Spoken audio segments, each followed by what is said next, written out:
UFC 273, a straight up A+ fight card lined up ahead of us.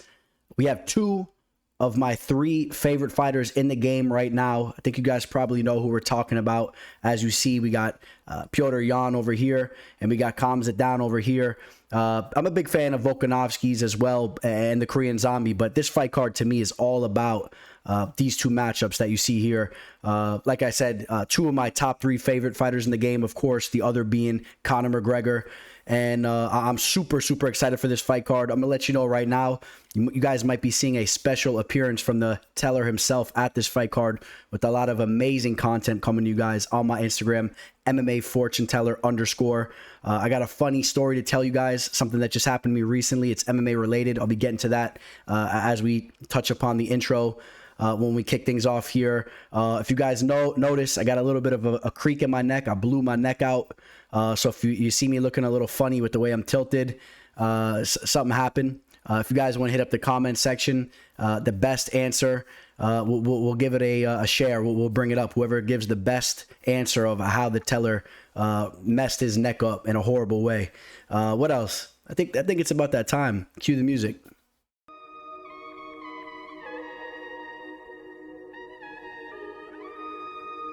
The teller, the teller, the teller.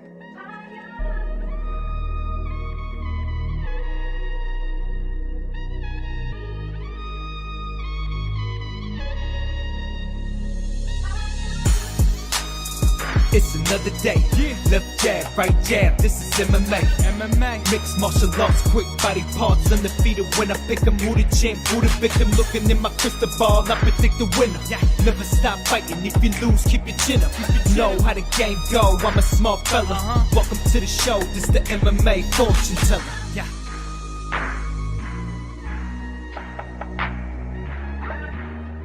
The MMA Fortune Teller. The teller, the teller, the teller, the teller. What is up, you guys? UFC 273. As I stated, this card is absolutely stacked to the brim. I mean, the top three fights are just ridiculous, but there's other fights throughout this card that are absolute sleeper fights that are very exciting and intriguing.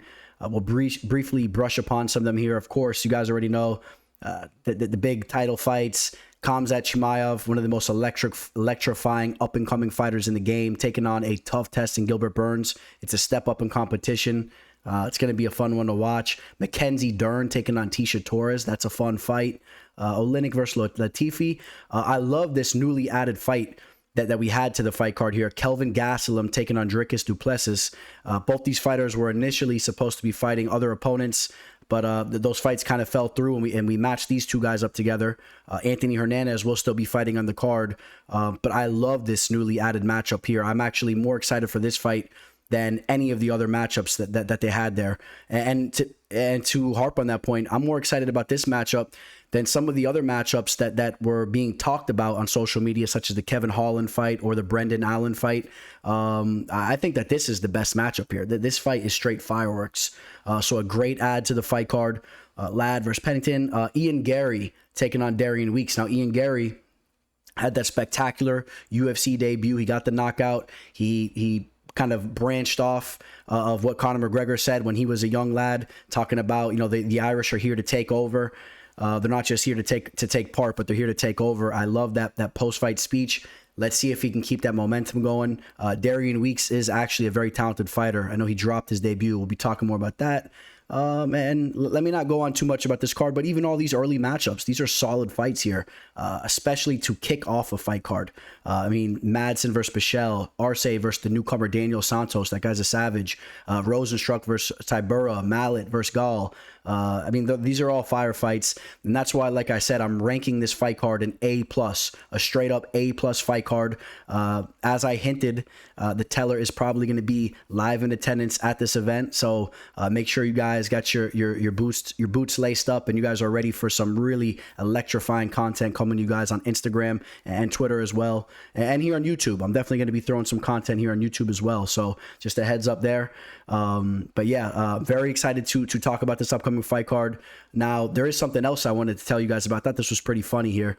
So, funny story. The other night, I got a DM from Lorenzo Hunt. You guys know him as a bare knuckle FC champion. Recently took out a guy that's very well respected in the fight game, and Hector Lombard.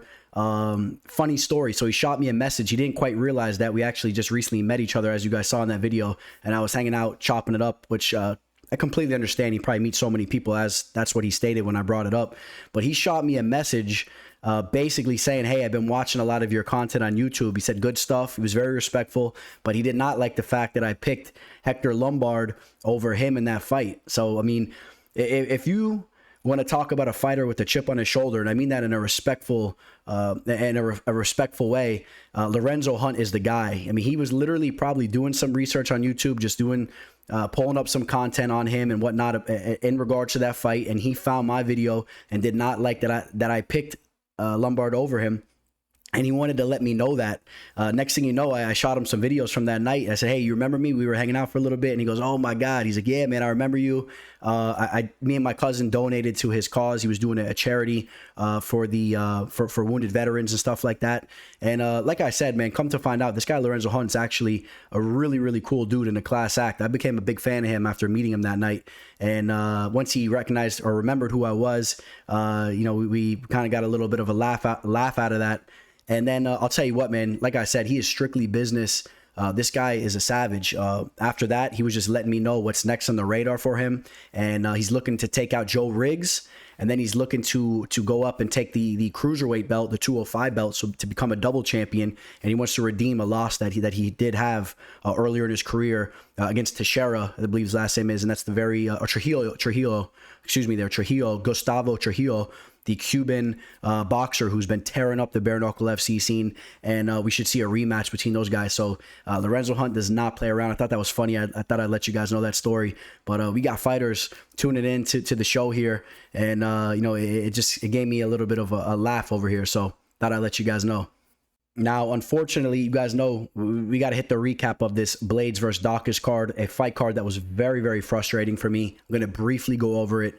It should have been another profitable night for me. I feel like that should have been the case. I'll go into why I thought that should have happened here. Maybe you guys agree or disagree. I'm willing to debate it with any of you guys if you want to hit up the comment section. But I ended up hitting 1 out of my 3 plays. Should have been 2 out of 3. And the first play was the first fight of the night. Bruno Souza taking on Luis Saldana.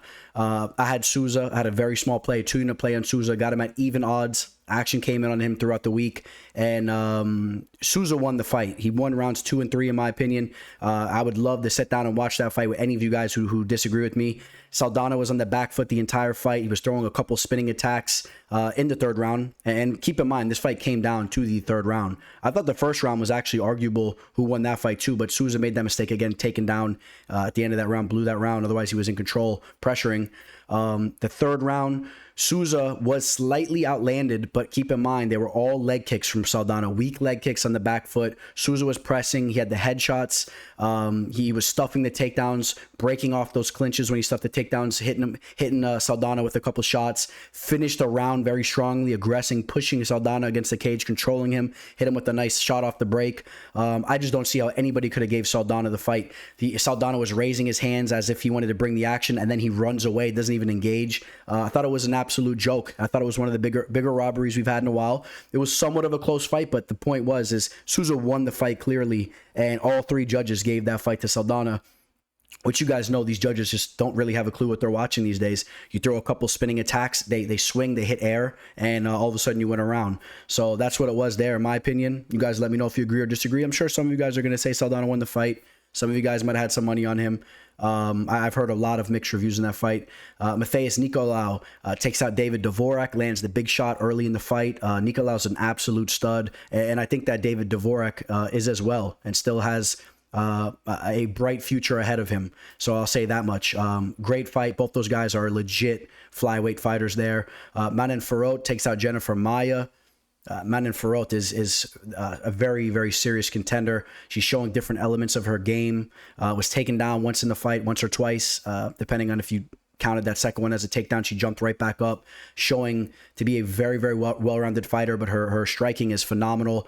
She's going to be doing work in the division, and I would love to see a fight with her and Valentina Shevchenko down the line. So, we brace ourselves for that.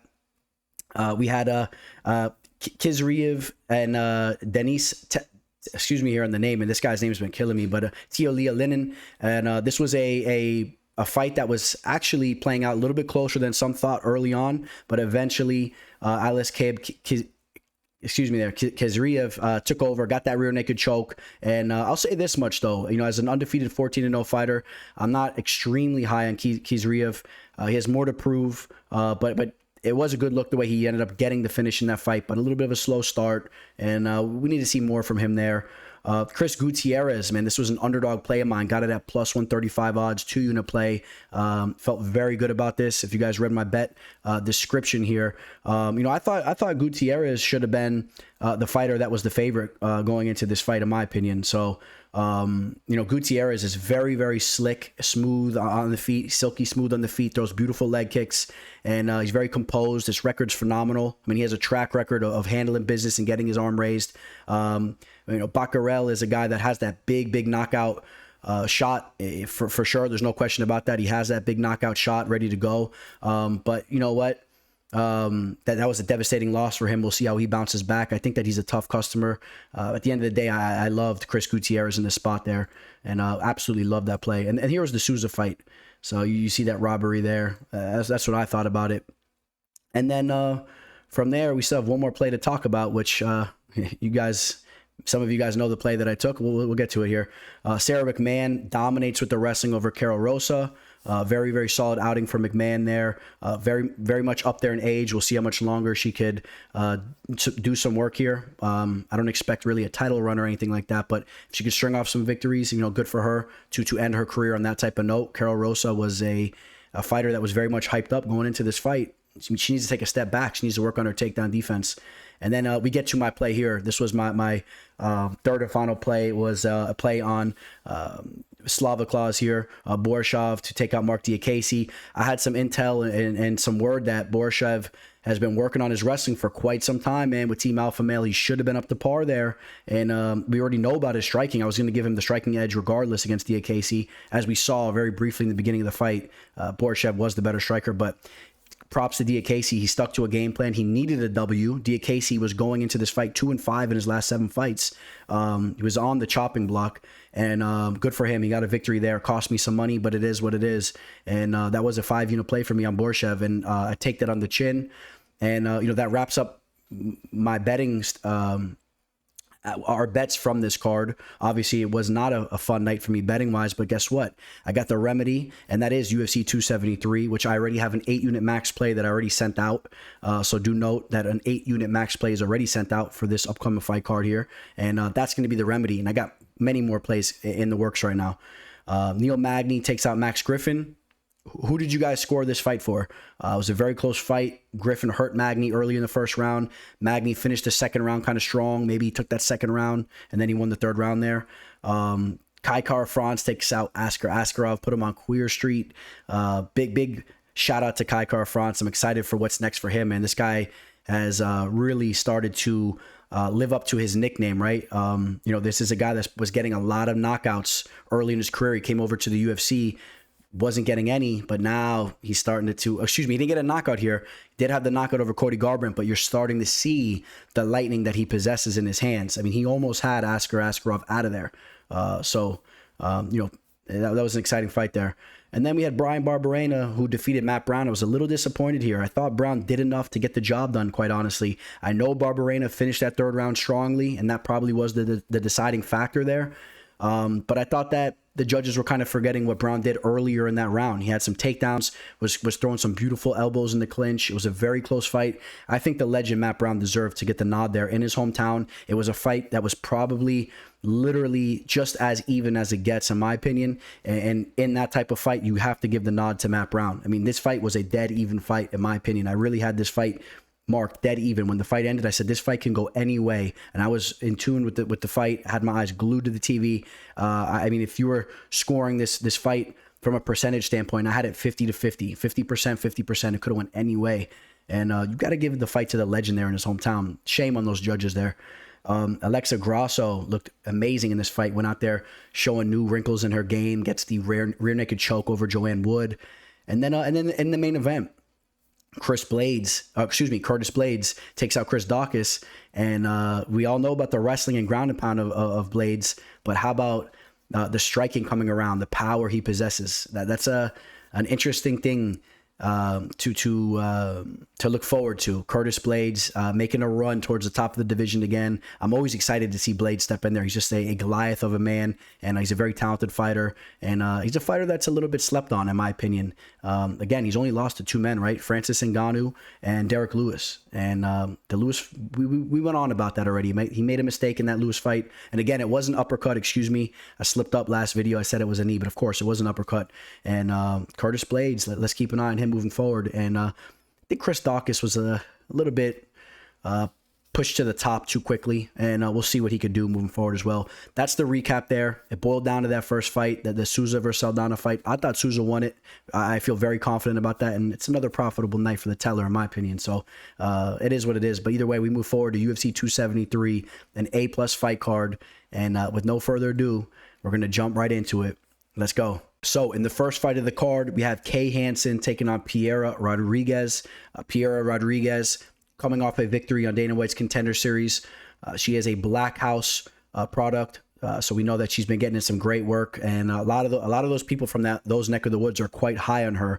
Her fight on Dana White's Contender Series, she definitely showed some different elements of her game. She has some amateur boxing experience. We saw her showcasing some of those skills early in the fight. She has some power in her hands. We saw a nice left hook that she was constantly throwing. She's tight with her striking. But she also shows that she's not just a striker. She's a tough fighter. She can push the pace with her grappling. She seems to be pretty complete here for a fighter that's only coming in at 7-0.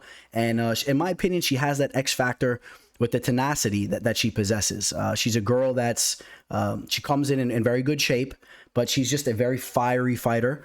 And a very physically strong fighter, in my opinion, compared to some of the other girls in the division. She has a little bit of natural talent.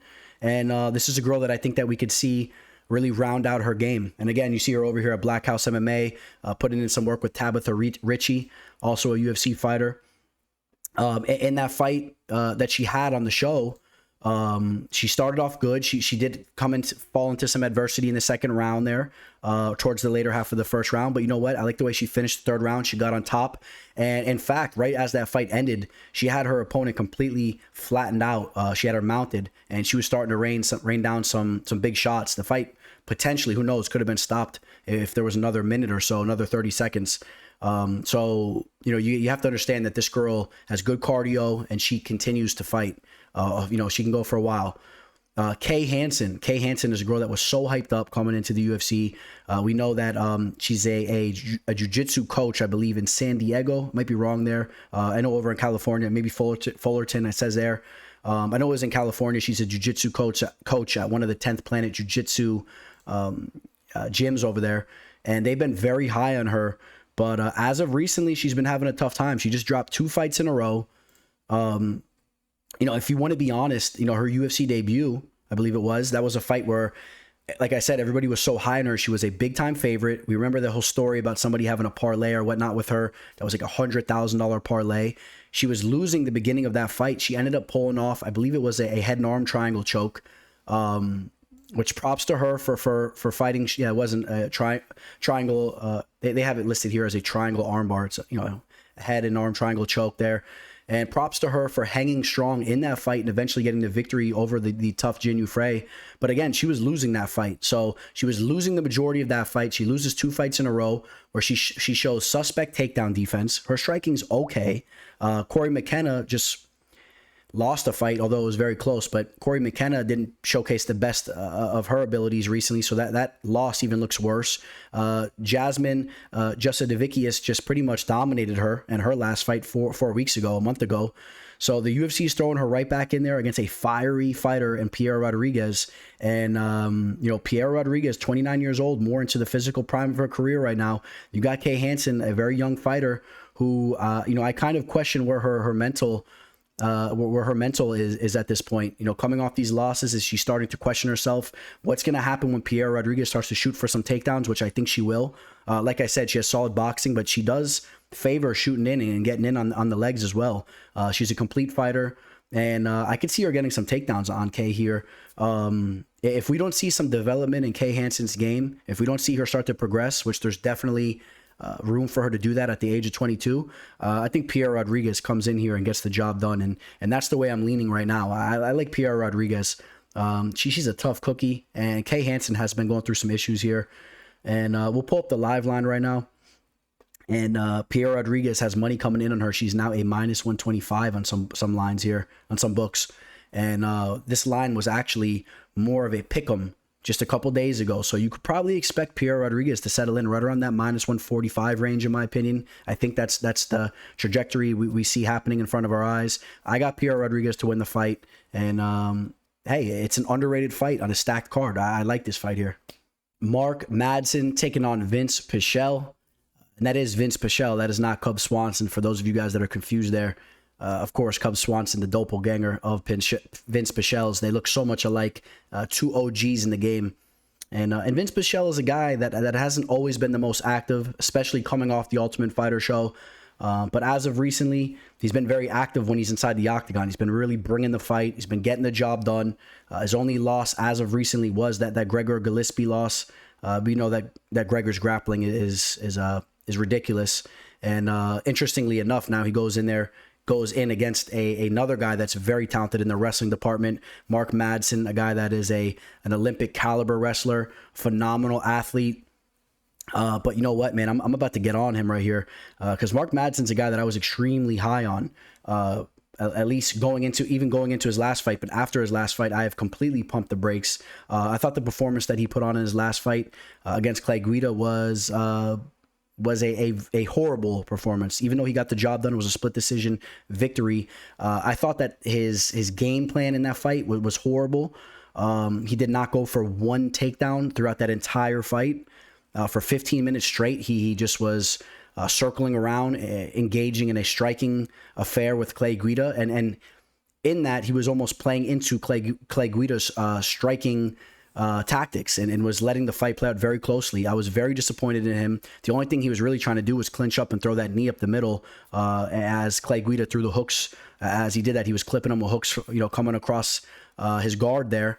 And I just thought that if Madsen wanted to showcase his striking or show different elements of his game, if he wanted to go down that avenue, the least he could have did was at least feinted with some shots and try to engage a couple takedown attempts. This way you have Clay Guida guessing, and then maybe throw some uppercuts and mix things up. Those are the things that you see from high level UFC caliber fighters. And although, listen, Mark Madsen is a gangster. We're talking about an Olympic caliber athlete. I mean, I'm not trying to sit over here in my chair, in the penny bar, talking about Mark Madsen ain't nothing, this and that. I mean, we're talking about an Olympic caliber athlete. So let me be clear. I have nothing but respect for the guy. But when we talk about these fighters here, we're talking about how they are going to perform in the UFC and in these fights we're talking about. And coming off that performance, I'm not really that confident in Mark Madsen. Now, I will say, I like what I see here. I like seeing him surrounded with guys like this, Kelvin Gastelum, Henry Cejudo. Maybe they're getting on him a little bit, and maybe going into this fight, he's going to implement a little bit better of a game plan. You see him rocking Cejudo's belt here. He might want to enjoy that moment because he will never be throwing on his own UFC strap. I feel very strongly about that. At one point in time, yeah, maybe people thought that may have been the case down the line, but that ain't going to be happening here. Again, this is what you want to see from Mark Madsen. You want to see him use his wrestling, and you want to see him dominate guys there. We saw that in the Danilo Bellardo fight, the Italian guy, right? He went in there and just dismantled him with his wrestling. He was a major favorite in that fight. The line has always been pretty high in him because people respect his wrestling ability so much, but not here. He's coming into this fight as a dog, so people are definitely in agreement with me. Based off his last performance, it was very suspect. Vince Pichel is a guy that's completely well-rounded. He could do it all. He could stuff the takedown, and then he could work you on the feet. And in fact, that's kind of how I'm leaning with this fight here. Both these guys have the same reach. Vince Pichel 2 inches taller. So from as far as their frames go, pretty much similar. Or you could say give a slight edge to Vince Pichel there. I think that Vince Pichel has the ability here to stuff some takedowns and really work Mark Madsen on the feet. I could see him even clipping him. again, from the performance that Mark Madsen just put out there, suspect striking defense, I could see Vince Pichel taking advantage of that. And here's a young Vince Pichel, man, when he was on the Ultimate Fighter show, I believe, putting in work. Now he's an OG with the big Don Fry mustache. You gotta respect Vince Pichel. Vince from Hell Pichel. He's a dark individual. The nickname is fitting. You see him over here in Colorado, and the cardio is excellent. And good luck to Marco Madsen if he doesn't get those takedowns and he wants to entertain another striking match. Good luck throwing down with the guy like Vince Pichel. I got Vince Pichel to win this fight, and we will take a look at the live line here. And right now, Vince Pichel is right around a -135 up to the -150 range.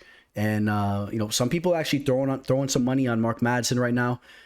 Now that could be a little bit of people enjoying to see a ticket like this on Madsen's head, based on the fact that every other time, if you wanted to bet him, you're grabbing a -400 line. You're grabbing at one point in time a -900 line if you want to touch him, and seeing dog odds next to his name, knowing he has those wrestling abilities. Some people might enjoy just throwing a ticket on him here, but I would favor Vince Pichel here, so I wouldn't necessarily gravitate towards that dog ticket. I think that Vince Pichel, again, is the more complete fighter. If this goes down to the mat, if this stays in the feet, in the clinch and all that, I think Pichel will be the cleaner fighter there. And when I say down to the mat, that's the part where it gets tricky though. Because if Mark Madsen does show up and really implement the wrestling game, if he gets some takedowns and tries to sit in his guard and get some control time, he could sneak out some rounds there. But Pichel's a hard guy to hold down. He'll be scrappy. He'll be getting back up, and he'll be making Madsen work. And I think the longer the fight goes, it favors him as well. The pick is Vince Pichel. Julio Arce taking on Daniel Santos, a.k.a. Willie Cat. For those of you guys that were trying to pull up tape on Daniel Santos, or I guess we should just refer to him as Willie Cat because it seems that's the name he likes. I saw some of his fights where he's entering, and they got the graphic up, and his name literally says Daniel Willie Cat. Daniel Willie Cat, there's not a lot of tape on him, but from some of the tape you could pull up, some of it is ancient. You're pulling up fights from him from 5-6 years ago. Even back then, though, he was showcasing some very, very talented striking. This guy is definitely a striker first. He's a Shuto box product. We've seen on his Instagram, he's been putting in work with some greats as Charles Oliveira, other feisty guys like Thomas Almeida. And you know what those guys are all about, and he's just like those guys. Tight elbows, just constant head movement, wicked leg kicks, very, very, very sharp striking. That's the type of fighter that he is. He's just like one of those types of guys. I'd still need to see more from him from a grappling standpoint, but let's keep in mind he's coming off a victory where he just pulled off an armbar. So showing some elements in his game there. But again, it's hard to pull up some of his recent tape. A lot of the tape you're going to pull up is a little bit earlier in his MMA career. There's a fight you could pull up. It's a kickboxing fight. So we know that he has some experience in the kickboxing world as well. And he throws some nasty, nasty spinning attacks with his kicks. And he actually has a spinning back kick knockout in his second most recent fight. And I didn't even pull tape up on. I couldn't even find that fight there. But I saw other fights of him where he was just winging spinning attacks, just spinning heel kicks that were just grazing guys' heads, almost decapitating them. So just understand that he's a nasty striker. And we know the deal with Julio Arce. Julio Arce is a very, very slick boxer. He gives people trouble in the octagon, obviously, right? That coming from that southpaw stance, he's very accurate with his boxing, and he touches guys up. We've seen him flatline some guys, right? But speaking of flatlining some guys, I mean, he pretty much just got flatlined in his last fight. So that's something that he has going against him a little bit here, right? Gedong Song, who's now coming off 2 finishes in a row. He's starting to really groom his game out. But before that, he knocks out Andre Ewell. Before that, he had the split decision loss against Hakeem Dawodu. Some people thought Arce won that fight. And Hakeem Dawodu is a very, very talented striker as well. So again, showing that he can go toe-for-toe on the feet with some of the more talented guys in the division, which I do feel Daniel Willie Cat will jump right into the mix as far as being able to hang on the feet. We'll see how complete his game is, though. Before that, the head kick knockout over Julian Erosa, showing that he's more than just a boxer, right? He can mix it up in all different aspects on the feet. I'm very excited to see how these two guys square off as they start to exchange. in the striking department, which is where I see the majority of this fight taking place. I have a feeling both of these guys are going to embrace that type of fight. They enjoy those kind of fights. And you see Willie Cat hitting the pads here. Well, you got the lightweight champion of the world sitting there breaking down what you're doing. You got to take that serious, man. When you got literally the lightweight champion. I mean, I was going to say the best lightweight in the world right now. There's some big fights that are going to be happening very soon. We'll see who the best lightweight is. Of course, Khabib is retired from the game, but we got to see Oliveira against a couple different guys. But I think Oliveira is going to hold his own against any of those guys, against Islam, against Justin Gaethje. I very well do believe that Charles Oliveira is the best lightweight in the game. Just want to say that real quick. But these guys are getting down to business over here, and I'm excited to see Willie Cat's debut here. Saying all that, we're going to get to the live line here. And we have a live line right now of Julio Arce coming in as a 2-1 favorite, right around a -200 to Daniel Santos' +170 on the comeback. I want to say this much, right? So again, for those of you guys that get caught up in the petty things, how many favorites did you take? That's not what my show is all about here. I'm trying to give you guys insight on these betting lines. I'm trying to pull up all different types of variables that we could dissect and look at here. I think that this line's off. I really wouldn't want nothing to do with Julio Arce at a 2-1 line here against Daniel Willie Cat. Coming in his UFC debut, he's still young, 27 years old, but he's been in the fight game for a long time. His 27 is a very seasoned 27 in the combat world, and I have no doubt that Willie Cat might show up and just knock Arce out in a similar way to what Yadong Song just did. I mean, you can't tell me that can't happen. This guy Santos, again, I keep wanting to call him Santos, but Willie Cat, we got to call this guy Willie Boy, Willie Cat. Willie Cat is phenomenal on the feet. He can land a big shot here. It's hard to pull up a lot of tape on him as of recently, so that there's a big question mark in that aspect as well. How is he even looking recently? Which, of course, you can expect him to look better than he looked 5 years ago. So he might be a very dangerous customer here. And I think the value is on Willie Cat to win this fight. I think that the value is on Willie Cat. But overall, I got to go with the UFC seasoned veteran in Arce, a guy that's also very dangerous on the feet. He's shown to be a complete fighter as well, and he has that UFC octagon experience in his back pocket. I've always been very high in Arce. You guys know this. I mean, he has some big victories under his belt, so that's why I'm picking him to win this fight. Let's not forget, we'll run the tape back even further than these last 5 fights. Julio Arce, victories over Dan Ige. Okay, Dan Ige, a very talented fighter, a very tough, hard-nosed grappler. He went in there and got the unanimous decision there. Julian Erosa, Erosa's an underrated fighter. Daniel Tamor went in there, got the finish there, pulled off the rear naked choke, a very talented Muay Thai fighter. And again, the Shaman Marias fight and the Hakeem Dawodu, 2 split decision losses. Both those fights could have went either way, and both of those guys, even Shaman Marias, is a very talented striker. Just my point is that he can hang, man. I'm a fan of Arce's, and that's why I got to pick Arce here. He just has some things going for him, and but we'll see. There's some big X factors here, but Arce right in the prime of his career. We'll see how he bounces back after the devastating loss. I will edge Arce to win the fight, but I don't feel that he should be a 2-1 favorite in this spot.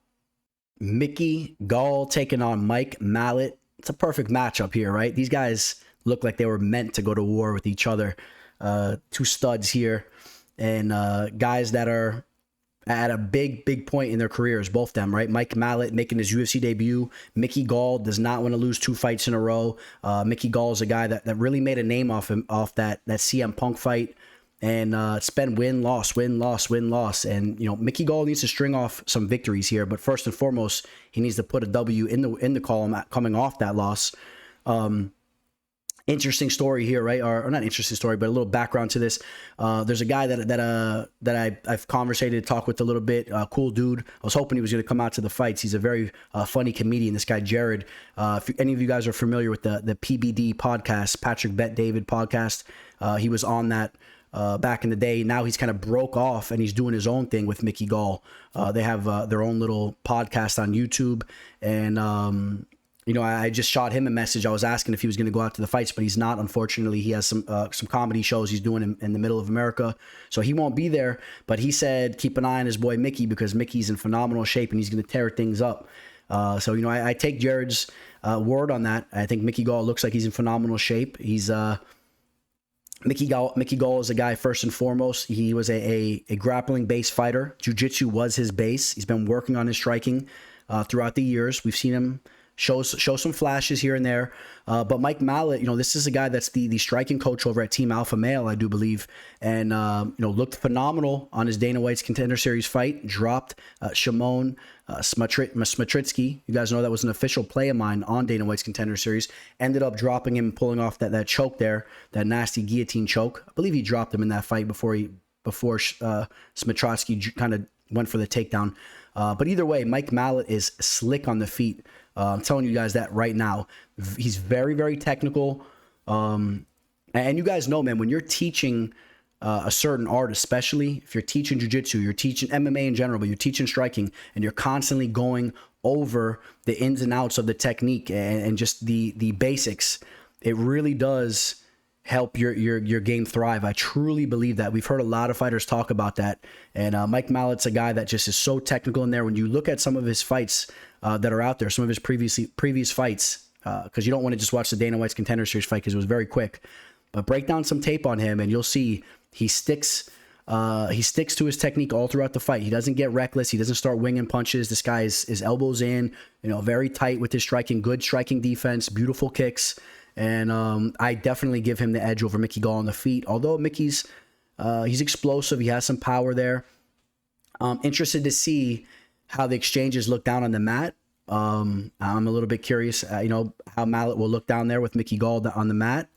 But I do know that Mike Malott does have some submissions throughout his career as well. So coming off 2 chokes in a row, then he had the knockout before that. He's shown different elements in this game. Comes in phenomenal shape. 30 years old. He's a stud. Both these guys are studs. They're looking to get a big victory on a giant fight card. As much as and here's Jared actually right here. Excuse me for that. Should have pulled this up before, but Jared, this guy puts out some funny content on IG, and the name of their show is the MGGM Show. From some of the clips I've watched from the show, it seems like it's a pretty cool podcast. Maybe one day I could hop on it or something like that. But maybe not, because they might get a little disappointed if they find my pick here, which you guys know I got to keep it real, man. And I think that Mike Malott gets the job done. I'm kind of high on Mike Malott. He came through in a major way for me when I had action on him on Dana White's Contender Series. There's been nothing but rave reviews about what he's doing over there with Team Alpha Male. And Mickey Gall, he's a solid fighter. He's a UFC caliber fighter, even though some people didn't think he was, but they thought it was all a joke when he had the CM Punk fight and whatnot. He's without a doubt a solid fighter. But I gotta edge Mike Malott here, and this is a guy that I'm excited to watch perform. Once again, we'll see what kind of fighter he can be in the UFC. But it starts first with getting a big victory against Mickey Gall on one of the biggest fight cards that we've had in a long time. So I will edge Mike Malott. Now, from a betting standpoint, Mike Malott as high as a -190. You see him around the -180 range here. I don't know if I'm crazy about that line, really, to be quite honest. I think I would have this fight capped more for Malott right around a -150, -160. I think we still need to see more from him, especially with the step up in competition, a step up as far as the fighting in the octagon, fighting in front of all these people, all the viewership. Mickey Gall's been in some big fights. I know the CM Punk fight doesn't really matter because he knew he was going to win that fight, but everybody was watching it. He's used to the eyes on him here. Maybe Mickey Gall's a little bit more comfortable in there. Mike Malott has to show us that he's ready for the bright lights here, but I think that he's going to be ready. The Dana White's Contender Series may have given him a little bit of taste of that. There's some viewership there, but this is a major step up. I think Mike Malott still gets the job done. Would you look at this? We got 2 big boys throwing down right in the middle of the fight card. Jairzinho, Rozenstruik taking on Marcin, Tybura. This is a good fight here. Both these guys, don't get it twisted, both coming off losses, but 2 guys that are very much in the mix of the heavyweight division. Marcin, Tybura. First off, let's talk about that loss that he just took. It was against a guy in Alexander Volkov, who is a true stud. in the division. I know he's coming off a loss too, but Volkov is just a world-class striker. That was a tough fight for Tybura, but before that, he's been really handling business. Got the finish on Walt Harris, finished Greg Hardy, took out Ben Rothwell, Maxime Grishin, he took him out as well, and Grishin just bounced back with the big victory.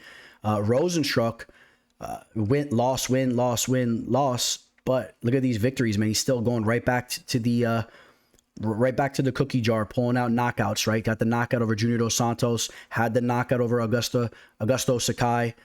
So when he's getting the W, for the most part, he's just starching guys. It's the same old story. And even though he took some tough losses, of course, to Francis Ngannou, the devastating loss there, the loss to Cyril Gahn, a guy that just fought for the belt, and the Curtis Blades loss. We're talking about the cream of the crop. In those fights, he fell a little bit short, but my point is that those guys, again, are the top guys in the division, and it's not like his game just fell off, right? He comes right back and shows you he still has that one-shot power that could put guys out. And besides just a one-shot power, this guy is a true technician on the feet. He's an excellent striker. Of course, he has the striking background. I expect him to have an edge here on the feet against Marcin here, especially if they sit at distance and they really just trade shot for shot. I definitely have Rozenstruik as the better striker. But the thing is, man, Tybura is very good at making things ugly in there. He likes to press his opponents. He's a lot more well-rounded than people give him credit for, as we've seen him going in there and exploiting guys like Walt Harris and Greg Hardy, more explosive, athletic type of fighters. He'll go in there and stifle them. And Rozenstruik, to a degree, is that type of fighter, but just a step up. Of course, I give Rozenstruik a lot more credit than those guys.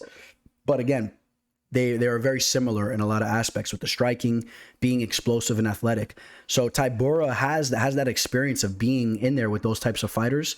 And I have a feeling that Tybura is going to bounce back with the W here, man. I'm taking the dog. We're going to get to the line here in a second, but Tybura seems to be in phenomenal shape.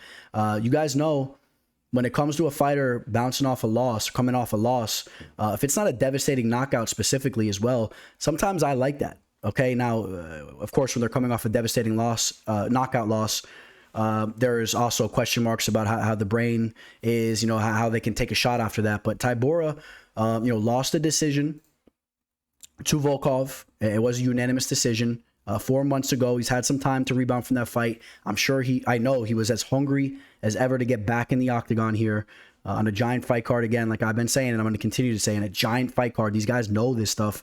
I think Tybura comes in the best shape that we've ever seen him in. And I know the same could be said against Rozenstruik, because he's coming off the loss as well. And he's a guy, both these guys, I feel like at times could come in a little bit better shape. Maybe diet a little bit better and whatnot. Something just tells me that Tybura is the guy that's going to be coming in a little bit better shape and can push the pace with the grappling and clinching and making this an ugly dog fight. And a little bit of that also might be from the shape that I see Tybura in when I'm looking at him on his IG. As you see him here, I mean, he's looking to be in good shape. I know he has a shirt on, but I think he's been getting to it. And I'm going to go with Tybura to win this fight. But Rozenstruik is only one big shot away from getting his hand raised in this fight. So let's be clear about that. We're going to pull up the live line here. Rozenstruik right now is right around a -155 favorite, with the comeback on Tybura right around that +125 range. I understand why people are mostly on Rozenstruik. They like that striking edge, but just be wary that Tybura doesn't make this a dog fight and just clinch up and make this a nasty fight. And if he could avoid that big shot, I think it definitely leans his way if this fight goes to a decision. We'll see how it plays out. We're taking the dog out for a walk on that one. I'm not saying it's an official play or nothing like that. Stay tuned. But the pick is the dog there in Tybura. Hey, you guys, real quick. We got one of the biggest fight cards of the year coming up. I got to let you guys know the offer is definitely on the table. If you guys sign up through my bovada.lv link, if you reach out to me, let me send you the information of how to get my referral, and I will give you guys this entire fight card for free. I will give you all my sports betting weekly picks, all the March Madness. You got the finales coming up, the NCAA championship coming up and all that. I got you on all those picks. I've been absolutely killing it on the basketball side of things as well. But you get all my sports picks for that entire weekend. And all you got to do is just sign up through my link and sign up through Bovada, one of the best sports books out there. Get yourself a nice little bonus. Sign up. put $100 down, start off at 150, and I'll show you how everything works. It's, in my opinion, it's the best sports book on the web, and I stand behind that. I don't work with them or nothing like that. It's the sports book that I use. So reach out to me, and even if you're not interested in signing up for this through this website, if you're interested in my picks, reach out to me as well. I'll let you know what my pricing is, and I'd be more than happy to work with you guys. This is a giant fight card here. So as I stated in the intro of this video, we had a little bit of shakeup with the card. Anthony Hernandez now taking on the UFC newcomer Josh Fremd. Anthony Hernandez was initially supposed to be taking on Dricus du Plessis, who we'll be talking about in a little bit, now taking on Kelvin Gastelum. Anthony Hernandez, 8-2, coming off the biggest victory of his career, in my opinion, where he submitted an absolute BJJ ace, and Rodolfo Vieira pulled off that arm and guillotine choke.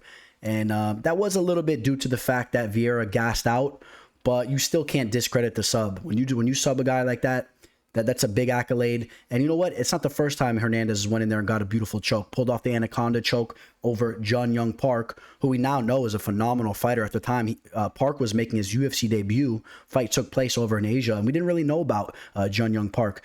That was actually an official play of mine on Anthony Hernandez. And if you guys remember that fight, Hernandez was down until he got that choke. So he prevailed after being down. He showed great will and great heart. Hernandez had that phenomenal knockout victory over Jordan Wright, the Beverly Hills Ninja. Put him flat out on Dana White's Contender Series, so showing elements of his striking game as well. Fluffy Hernandez been putting in work with Team Alpha Male for some time now. And I think he's an underrated fighter. I think he's a decently complete fighter. Like I said, he has striking, he has grappling, submission skills, and all that. And we know that he was training very hard for Dricus, who's just an absolute grenade launcher. Dricus, again, we'll be talking about him. We know that Anthony Hernandez had to be hyped up for that fight, so I know he was getting in big time work. And now he takes on Josh Fremd, making his UFC debut. He's been extremely active as of recently. He's fought, 1, 2, 3, 4 times. You could say 5 times in the last 1.5 years. In the last year and a half, he's fought 5 times. He's been extremely active. His last fight was on a fight card. It was on a Dana White's Looking for a Fight card. I don't think that video was out on YouTube yet, but I know that was where he was with the Nelk Boys and whatnot. He got a big victory there. I believe that was the main event on that card. I may be wrong. Josh Fremd is a guy that he's had some shaky performances. I mean, you could pull up a fight early in his career where he had an armbar pulled off on him and an awkward grappling exchange. His striking seemed to be a little suspect, but as of recently, he's had a big knockout victory. Hit his opponent with a beautiful left hook. He's very rangy for the division. He's a big boy, and coming in at 6'4" with a 76.5-inch reach for the division. So I mean, this is a big fight for him here. Again, he just fought just about 2 months ago. The word is that he's been extremely active in the gym, that he's ready to go for this fight. And as we said, Anthony Hernandez definitely is ready to go as well. I think that Josh Fremd is a great opponent to step in on short notice and hop on this card. I really do. This isn't some guy that's just thrown in there just because they need an opponent. I think that this guy is really a guy that's deserving of an opportunity to fight in the octagon. So that's what makes it exciting for me. This is a guy that's deserving.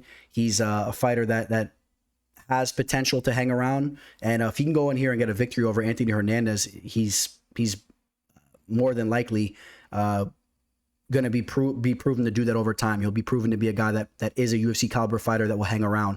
It's not like if he goes in there and gets a victory over Anthony Hernandez, it was just kind of a fluke. I think Anthony Hernandez is a decent UFC fighter. He's a UFC caliber fighter. This is a legit opponent for him. So we're going to see what level Fremd is on here.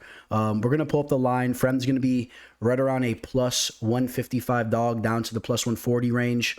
Again, when we talk about Fremd striking, it's not the most superb striking you're ever going to see. But again, you could pull up some tape on him where he's dropping dudes. And in fact, the guy that he knocked out in that fight is a guy that we saw fight on Dana White's Contender Series not too long ago also, Bruno Oliveira. Bruno Oliveira also lost to Carlos Olberg before he lost that fight. And And again, Josh Fremd fighting over on the LFA scene, one of the better proven grounds besides the UFC, you know, working your way into the UFC, one of the better proven grounds. I'm excited for this fight. I think that Josh is very live at those dog odds, but I think, like I said, Anthony Hernandez training for this big time fight for a while, and that Dricus du Plessis fight, Anthony Hernandez is very well rounded. I give Anthony Hernandez a little bit more of an edge in the striking department, and like I said, I've seen Fremd submitted as well, and I think Hernandez definitely has the ability to pull off a sub there. My pick is going to be Anthony Hernandez to win the fight, Anthony Fluffy Hernandez, but keep an eye on this fight. Things could get shaky in here. There's a lot of variables, and but I will edge Fluffy. We're not just here to take part. We're here to take over. The legendary words of Conor McGregor. It was again reiterated by Ian Garry, Ian the future Garry, who's now 8-0. This guy is a blue chip prospect. He's now taking on Darian Weeks, who lost his UFC debut. But don't get it twisted. This guy is a capable fighter. You know, he's undefeated coming into the UFC. Again, only 5 professional fights. But Darian Weeks has a world of experience as an amateur. Okay, this isn't a fighter that's just very green. He has boxing experience. Like I said, a lot of amateur fights. He's fought around the world.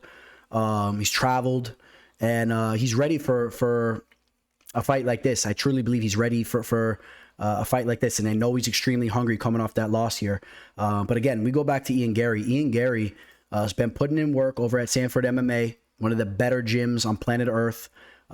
Seems like he's been brushing shoulders a lot with Jason Jackson. Just bumped into Jason Jackson over at the Hard Rock when I saw those BKFC fights. Actually talked to him for a second there, said what's up to him, and just let him know that I respect the work he's been putting in him, because he's been killing it over in the Bellator scene.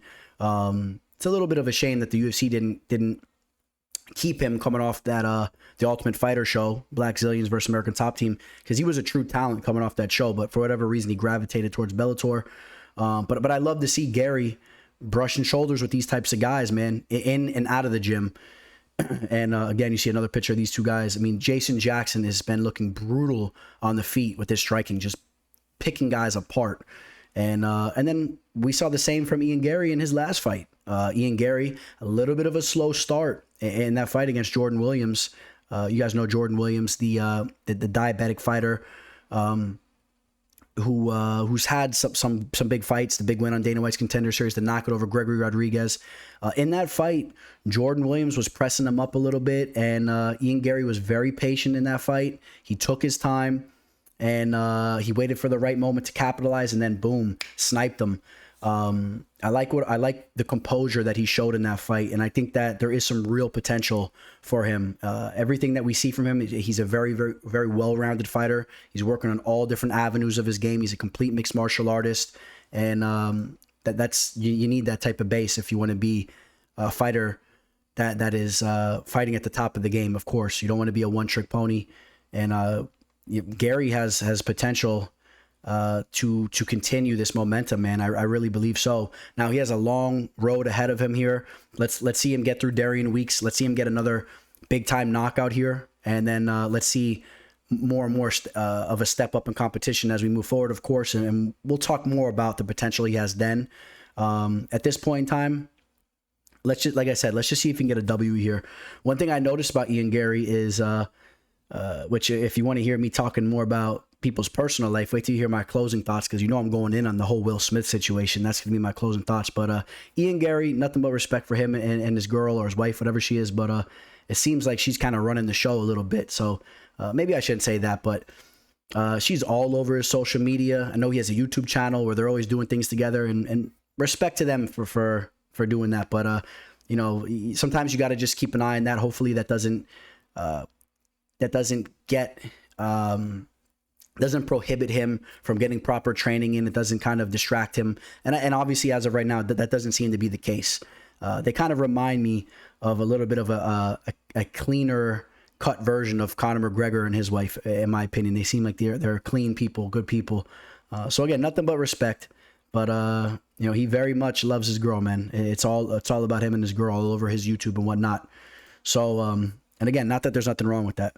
I love the fact that he made the trip to Florida, to South Florida, right over here, Sanford MMA, getting that work in. Again, I want to harp on that. because you're going to see major strides in his overall game. If you want to be the best fighter in the world like he wants to be, if he wants to be part of that takeover, you got to make moves like that. And that's something that I think affected Conor McGregor. If I'm being quite honest, I really wish that we would have seen Conor McGregor make a move to a bigger gym a long time ago, and he didn't make that move. And I think that caught up with him. So we'll see if Ian Garry can kind of branch off everything that McGregor has done. I do expect him to go out here and get the job done. He has a great frame for the division. Let me not forget to mention that. At only 24 years old, with a major room for improvement in his game, he's 6'3" with a 74-inch reach for the division. It's a beautiful frame. He's gonna have a 2-inch reach advantage over Weeks, who has a very much above average reach for his height. And again, Darian Weeks has that boxing experience. We saw Darian Weeks lacking a little bit in the grappling department. We saw Barberena get some takedowns in that fight there. And I think if Ian Garry is smart here, I think Ian Garry looks to get this fight down to the mat and kind of exploit Weeks down in the mat. I want to see him use solid fighter IQ, go the path of least resistance. And I would like to see that from him. This way we know he's a very cerebral fighter. And otherwise, maybe he showcases the striking and gets another knockout on the feet as well. We'll pull up the live line right now, and we see Ian Garry as high as a -375 on some books, still as low as 310, very scarcely on some books. I think you're definitely going to see more towards the high 300s, up to the -400 range as this fight gets closer. In fact, I do expect him to be in the -400s. People are all going to start to talk about the name. The Irish fans and all that are going to be smashing these lines, and be a little bit careful there. He needs to prove more to us. I do expect him to go in here and get the job done in a variety of ways. He has options, but just be careful, because it's a high line we're talking about, okay? And you can't be dabbling with those types of lines unless you really have severe confidence and a guy in Garry. So he's looked good all the way up to this moment here, but still he's very young, 24 years old. He has 8 fights under his belt. Darian Weeks, you see the only 6 pro fights there, but again, he has a lot of fight experience, a lot of amateur fights, okay? Keep that in mind. This is a seasoned guy. He really is. He's a seasoned fighter, Darian Weeks. I will pick Ian Garry to win the fight. Be careful with the line, but don't be surprised if Garry goes in there and puts on another masterclass. Might start off a little slow, but he'll pick things up and get the job done. And you guys, real quick, something I just want to bring up, food for thought. I did notice that Darian Weeks is also a barber while he balances being now a UFC fighter. That's something to keep in mind. I noticed he posted back in September that he was back to cutting hair full time. I'm assuming that he hasn't been cutting hair leading up to this fight. Those of you guys that know what that consists of, it's very time consuming. You're on your feet all day. And I hope that he was smart enough to avoid that. Hopefully financially he was able to avoid cutting hair. This way he could be focusing on this fight, because if he's balancing doing that and that, I think that puts him at even more of a disadvantage. And it's just something to keep an eye on. I know he posted this back in September, that he's back open and he's cutting hair once again, but I'm sure he slowed things down leading up to this fight. I don't know though. Just keep an eye on that, because Ian Garry is full time over at Sanford MMA. Aspen Ladd taking on Raquel Rocky Pennington. First off, Raquel Pennington, a true stud in the MMA world, figuratively and literally. She truly is. I mean, if you guys take a look at her resume, especially coming off the Ultimate Fighter show, where, if you guys remember, Dana White really had a lot of faith in her coming off that show. He was expecting big things from her. He said that she was a very promising fighter. And I think Dana White kind of hit it on the head. I think he was pretty accurate. If you take a look at her resume since that show, after losing on the show to Jessica Rakoczy, she has some solid victories on her resume. But most importantly, if you're not a top of the line type of fighter on the women's side of things over in the mixed martial arts world here, you're not going in there and you're not defeating her. A loss to Jessica Andrade by way of split decision, which she redeemed that loss only a year later. She had that loss against Holly Holm in a very, very closely contested matchup. That was Holly Holm's debut in the UFC. If you guys remember, she was a very hyped up fighter coming into the UFC, of course. Holly Holm, I mean, she had the boxing pedigree. People that knew about her knew that this was a very promising fighter coming into the UFC. She actually had some very devastating knockouts on the regional scene. If you guys remember that beautiful head kick Holly had, she comes into the UFC and everyone thinks she's going to run through Raquel Pennington. She was a major favorite facing Pennington. Pennington really gave her a tough fight, a split decision fight. It was a grueling matchup there. Went on a 4-fight winning streak, taking out girls, like I said, the rematch with Andrade, taking out Misha Tate, Bech Coeta. And then lost this to Amanda Nunes. That was a very big fight for her there. She was very tough in that fight. She took a lot of damage to her legs, but held up strong, which is something we definitely got to pay attention to. She's a very durable, tough fighter. Lost to Germaine Durandamy. I mean, we're talking about top-of-the-line fighters, and then recently the loss to Holly Holm again, and a close fight. Holly looked a little better in the rematch there, but still, she goes on a 3-fight winning streak since, taking out Macy Chiasson, Pani Kianzad, and Marion Renault, and now she's facing Aspen Ladd, who is still only 27 years old. She's pretty young in the game, 11 professional fights. She's coming off a tough loss to Norma Dumont. That was a main event fight there.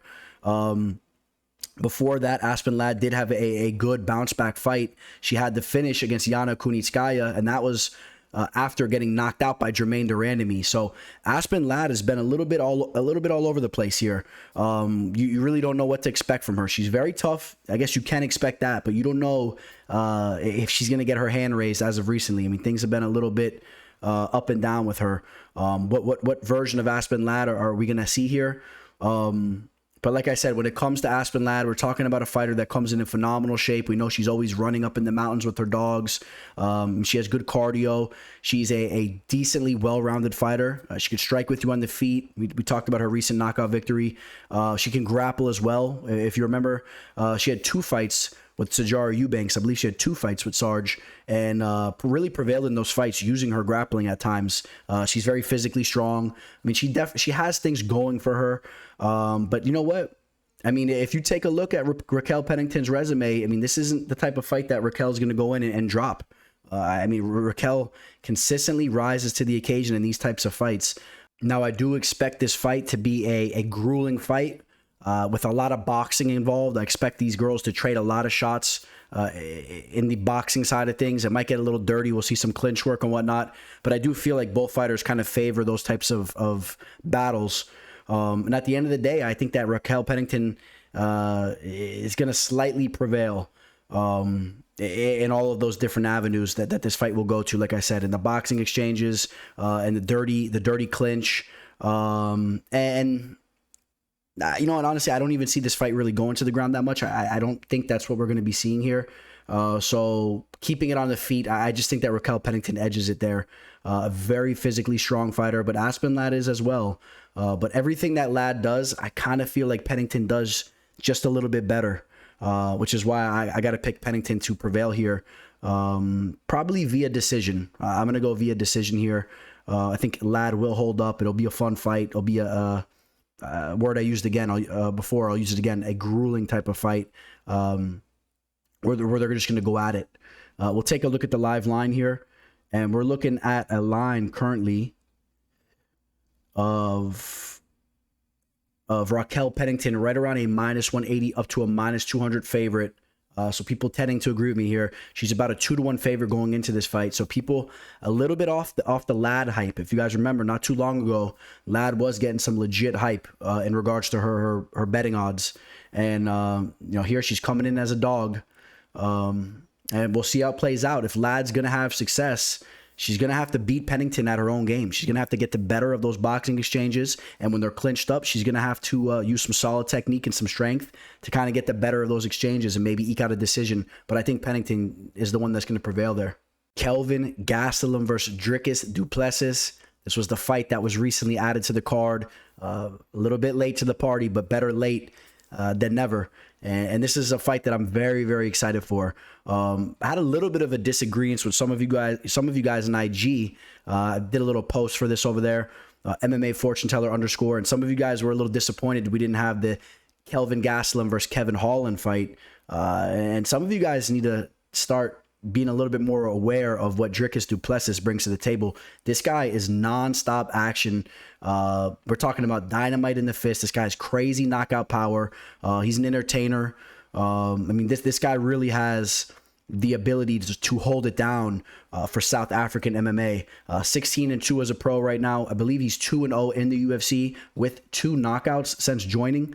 Knock it over Trevin Giles in his last fight. Knock it over Marcus Perez, I believe, in his debut. And that's right, yes. And he was an EFC champion before coming over to the UFC.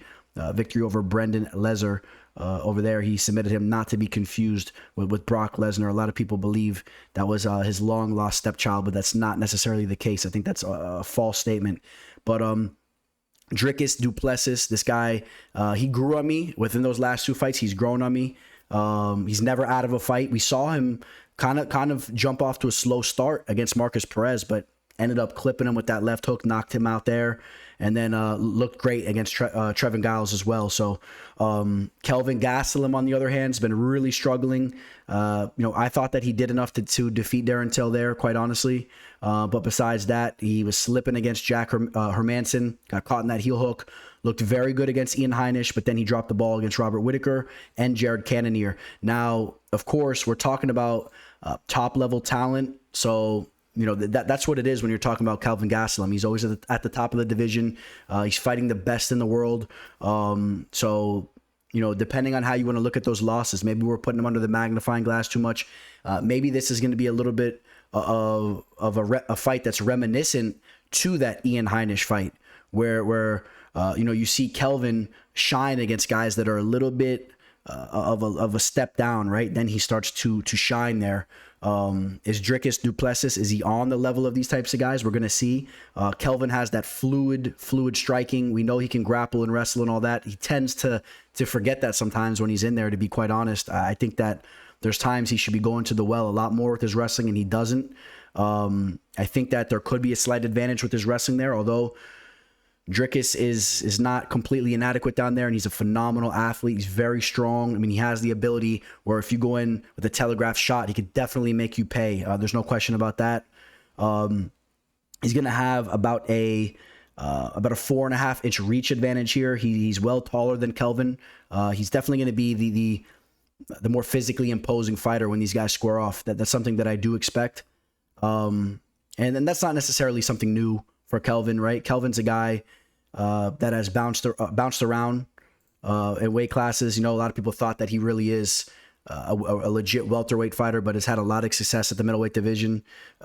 He's only 30 years old, believe it or not. Remember, he came into the game very early. Dricus right now, 28 years old, 18 fights compared to Kelvin's 25 fights. So 7 extra fights there. But Kelvin's been in some 5-round battles. Of course, the Izzy fight.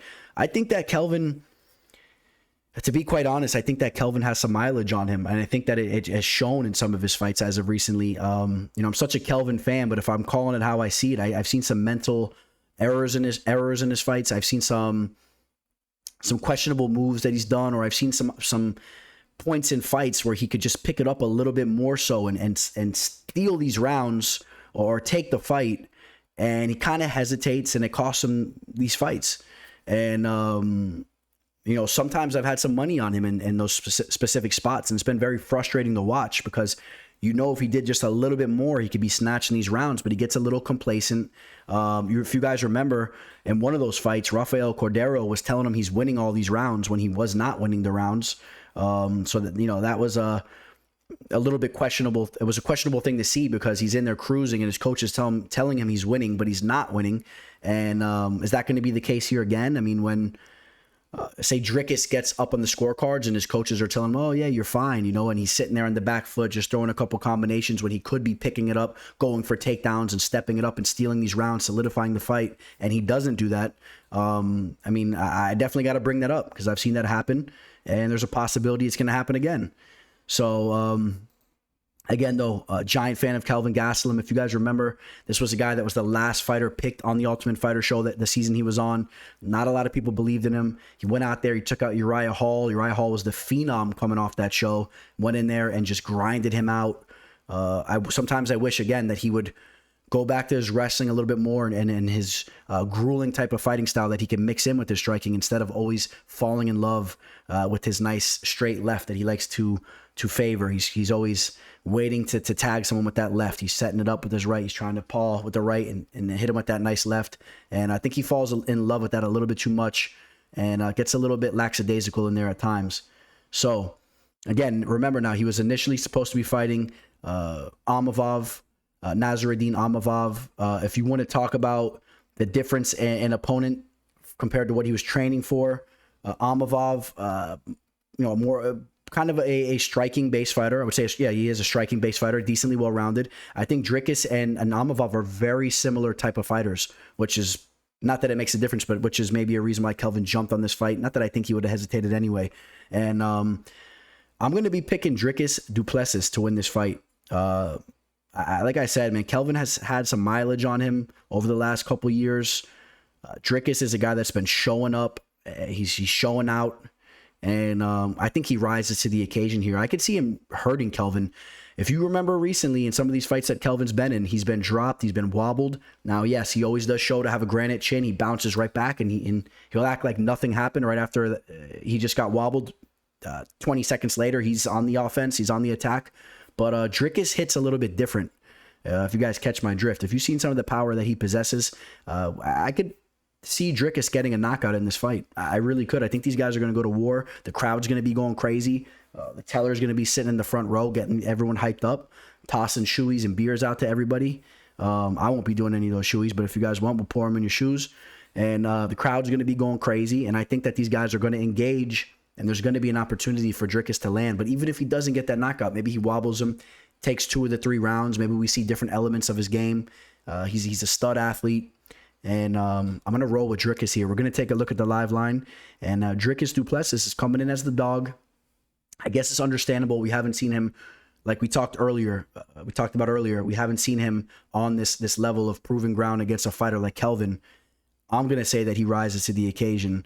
And that's going to be a common theme here. We're going to be talking about some other fights here in a second where these fighters haven't fought fighters of that level, but we're going to be taking that leap of faith that they are. And I think it's some of the fights I'm talking about there. We'll get to those in a second. But for now, Dricus du Plessis is the pick here, the plus 130 dog. Aleksei Oleinik taking on Ilir Latifi. Now, you guys know this fight was just supposed to take place this past weekend. Got moved to the April 9th card. And I already did an entire breakdown on this fight. If you want to hear a more in-depth conversation about this fight, go back to the last video, the Dawkins versus Blades fight card. I'll briefly touch upon it. I'll reiterate what the pick was. Aleksei Oleinik, this is a guy that I do have a lot of respect for. One of my first interviews I gave when I started doing those MMA live discussion interviews, which are about to pick up again very soon, was with Aleksei Oleinik. In fact, it was my second one. He took the time out of his night to chat it up with me, so nothing but respect to him. We're talking about a true OG of the game, has all types of submission skills. He's as tough as it comes. And Ilir Latifi is a guy, if you guys remember him stepping in on short notice. I believe he stepped in for I believe he stepped in for Shogun and took on Alexander Gustafsson. The fight took place in Sweden, if you guys remember that. Gustafsson versus Latifi. And ever since then, that's where he made his mark, and he's been in the UFC for a long time. He now bumps up to the heavyweight division. He's a very short, stocky fighter. He has good power in his hands. As of recently, his gas tank hasn't been looking the best, which is not necessarily a shocker, being that he's 5'10" and fighting in the heavyweight division and is almost 40 years old. But a guy that still has serious power and shows flashes of it early in the fights. And then Aleksei Oleinik is a guy that's chin's been struggling a little bit as of recently. He's almost 45 years old, coming off 3 losses. 2 of those were via knockout.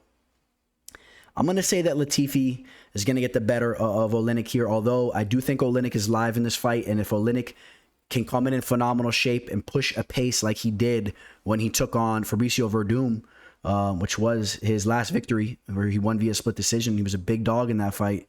And if he could push the pace and survive the early onslaught, he might be able to grind out Ilir Latifi. So you keep an eye on that. Okay, there's maybe some value. If you're looking to take the dog out for a walk, if you hear the dog scratching on the door, you got to take him out for a leak. Maybe that's a dog you want to poke at there. But at the end of the day, I think that Latifi is going to be able to stuff those takedowns, keep the fight on the feet. Hopefully he comes in shape here and should be a little bit of a sharper fighter here. He should have a little bit more left in the tank, if you will. So I'll go with Ilir Latifi. And we take a look at the live line. Latifi is right around a minus 220 here. Not a lot of line movement, really. And I'll go with Latifi there. One of the sleeper fights on this card, Mackenzie Dern taking on Tecia Torres, who's been looking phenomenal recently. She's still only 32 years old. I know she's been around forever since the Ultimate Fighter show as well. Really not much older than Mackenzie Dern, who is who seems to be very green in the game. Hasn't been extremely active. Remember, she had a baby. She took some time off. She's been working on her striking throughout the years. It still really needs to catch up, in my opinion. The jiu-jitsu, we know the deal with the jiu-jitsu. It's as good as it gets. As you see her father here getting his Koro belt. We're talking about, some top of the line jiu-jitsu lineage going on here. Mackenzie Dern comes straight from that. And again, and you see it in her fights. When she's able to implement her grappling game, if she's able to get the fight down to the mat, or she's able to grab a hold of your leg, I mean, she can stop the fight in seconds. And that's definitely going to be the case here. Definitely got to give her an edge on the mat. Although Tecia has definitely shown to be competent down there. We've seen her work girls down in the mat as well, work the ground and pound. Tecia Torres, a girl that was originally an American Top Team product from the old Top Team back when it was off Johnson Road before it turned into the big old American Top Team facility. She was one of their original products. I believe she had a Taekwondo background, I believe. A stud athlete. We know she went out to Colorado with her girl, Raquel Pennington. I believe that they're still together, still doing their thing together. And yes, they are. And I think that having the partner that she has in Raquel Pennington, I think it does wonders for her career. I can only imagine having a partner that you can grind it out with like that on a daily basis. In regards to training there, guys, get your mind out the gutter. But, just waking up daily, getting down to the grind together, I really believe that it's done wonders for her career. And both of these fighters have thrived, and they've been training and preparing for this day. And I think that's a bonus. I really do. I'm not kidding here. I think that is a major bonus. As of recently, Tecia Torres on a 3-fight winning streak, took out Brianna Fortino. That fighter was a little bit below level for her. And then she took out Sam Hughes, put a beating on Sam Hughes as well. Another questionable matchup there. And then in her last fight, she showed up and handled business against Angela Hill. Before that, losses to Marina Rodriguez and Weili Zhang. So, those two losses to two of the best fighters in the division, period, and different stylistic fighters, right? More of strikers compared to Dern, who's more of the grappler. Now, Dern is coming off a tough loss where she got worked by Marina Rodriguez. She got beat down too. Before that, she was doing her thing. Took out Nina Nunez, Verna Gendiroba, Randa Marcos, and Hannah Cyphers. Now, a lot of these fights are via submission, right? So if she doesn't get that submission, doesn't always go so well for her. I saw her fight live, which, this being the fact that I'm going to be watching this fight live, I got to bring up the fact that I saw her fight live against, excuse me here, don't make me pull it up now. One of the top fighters in the division, man. My brain scrambled up. Hold up real quick, guys. So I saw her fight live against Amanda Ribas. That was back in 2019. That was in Tampa. And she got beat down in that fight. And the crowd was all hyping her up. Everybody was rooting for Dern, but she got beat down. She got exposed on the feet. And her striking has not cleaned up that much. She had, I think it was against Amanda Cooper. She dropped her in that fight. People were starting to think her striking's coming around. It's a little bit Ronda Rousey-esque, where people, I think, are falling in love a little bit too quick. And when you step up and fight fighters that really know how to strike, it's a little bit of a different game. And I think Tecia Torres is going to be on a different atmosphere on the feet striking. This is a striking versus grappling matchup, per se. I would say it's a little bit of that type of matchup. Of course, it's an overall game, what they can do to mix everything together. But if Tecia Torres can avoid any type of danger down in the mat, I think Tecia Torres is going to work her. I think Tecia Torres has been looking very good as of recently. She's extremely strong. She's only 5'1" with the 61-inch reach, but Dern's 5'4" with the 63-inch reach. Talking about a 2-inch reach advantage and 3 inches of a height advantage. Tecia Torres has been in there with way larger females before. Okay, so this isn't something new for her. 13-5 as a pro. I'm gonna pick Tecia Torres here. I think Tecia rises to the occasion. Again, it comes down to, can she avoid that sub? If she does, maybe in the later rounds, even when they get a little bit more slippery and the sweat's going, maybe she can even avoid those submissions easier and get back to the feet, or maybe land a couple ground and pound shots, get back up and land some heavy kicks. She throws beautiful leg kicks. She has nice boxing. And I'm going to edge Tecia Torres. I just don't see Mackenzie Dern striking with her there. I think that we see what we've seen from Dern in the past up on the feet, and it's not enough to take out a growing Torres. Maybe you take Tecia to win this fight, and then maybe you attack that submission prop bet or something like that. Some of you guys like to do those types of bets. I'm not necessarily crazy about that because you're hedging your bets so much that the profits, you're cutting into the profits. I'm not crazy about doing that, but some of you guys like to do that. It definitely decreases the chances of you losing one way or another, but the profits aren't going to really be there. But I like Tecia Torres to win this fight, and we pull up the live line right now. This fight is like a straight pick'em. So Tecia opened up as a -140 on DraftKings and is now at -110. So people throwing money at Mackenzie Dern here, which, people maybe they think that her striking's coming around. They know how dangerous she is in the mat. She's a game opponent too. She's very mentally tough. She's game, and we'll see if she could show up. But I got Tecia Torres. All right, boys. If you can't get up for this one, I don't know what to tell you. Khamzat, Chimaev taking on Gilbert, Dourinho, Burns. This is without a doubt a step up in competition for Khamzat. We've been trying to put him on the fast track straight to the belt for a long time, right? At least I have. You guys know that. I've been all over my IG throwing all kinds of posts from the very beginning. This guy is an absolute stud.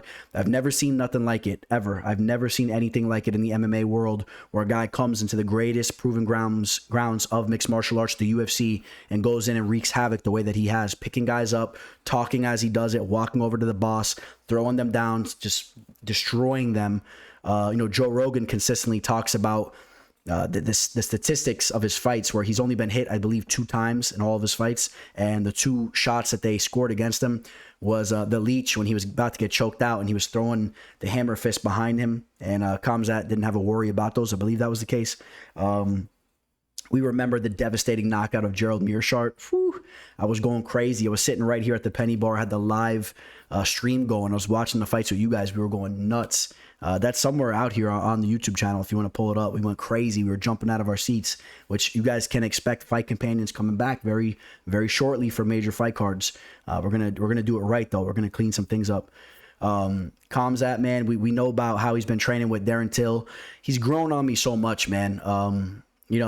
First off, the guy's just an absolute warrior. Everything you hear about him is just raving reviews. People question his cardio, some people, because we haven't seen him really go the long haul in his fights because he doesn't have to. But everybody that knows about him in the gym, they talk about the fact that his cardio is second to none. There's so many things he possesses in his game that we don't even know about, that he hasn't showcased in the octagon. And if his fights go longer and longer, we're going to see a lot more of those things. Now, you would assume, as he faces better and better competition, that we'll get to see these different things. Now, if I'm being honest, I don't really think that Gilbert Burns is the guy that's going to get that out of him. I think it's going to take a guy like a Colby Covington or a Kamaru Usman to really get that out of him, and where we see a dogfight.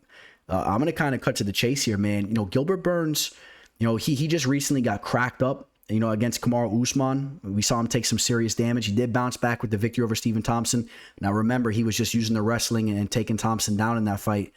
He's not going to be able to do that here. If he's lucky, Khamzat maybe takes him down to the mat and he could try to use some BJJ. Other than that, though, on the feet, he better be able to withstand the power of Khamzat. He hits like a Mack truck. It's not just the Gerald Meerschaert fight. If you guys remember, we saw a knockout in the regional scene where he hit someone with the devastating uppercut, flatlined him. He possesses serious power. The grappling is there.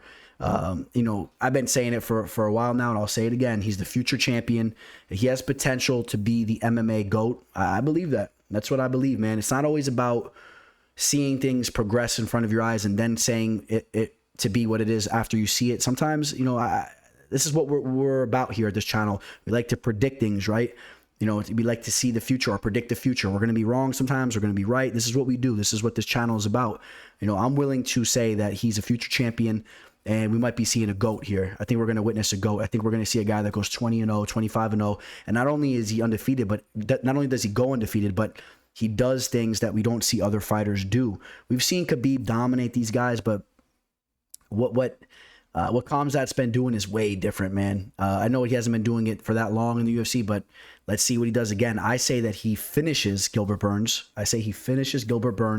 One way or another, either ground and pound or on the feet. And people are going to start to wake up a little bit, even more so. What's next for him after a win like this? It's got to be something big. I mean, we pull up the rankings right here. You got Usman and Covington, of course, 1-2. Look who's third. Gilbert Burns, the number 3 welterweight. So, you know, supposedly Leon Edwards is supposed to be fighting Usman next. That's the fight they've been talking about. So, you know, Khamzat comes in, jumps up from the 11th spot, destroys the number 3 fighter. And enough with the BS, man. He doesn't just go to number 7 or number 8 or 6. Throw him all the way up to the top, man. He needs to surpass Bilal Muhammad, Stephen Thompson. Are you kidding me? What would happen right now if Khamzat fought Stephen Thompson? He would ragdoll him. Stephen Thompson's a guy that's over the hump right now. He's over the edge. Unfortunately, the game is caught up with him. His footwork's not the same. He's up there in age, and I was a giant Wonderboy fan, but he's not the same fighter. And Khamzat would ragdoll him right now. We just saw Gilbert Burns do that to him. So, and we just saw Bilal Muhammad do that to him. Chimaev destroys these guys, runs through all these guys, and it's going to snatch that gold off Usman's shoulder. All right? I'm calling it, man. I'm calling it out. You know, I don't care. I'm calling it out, man.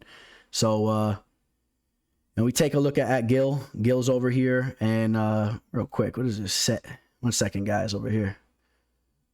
So this was, sorry about that. But here's Gill. And he's training over at Sanford MMA. You guys know the deal. This is a guy that came from the Black Zillions, Hard Knocks 365. He's over at Sanford MMA. He's a product of that gym as much as anybody is. He's a stud.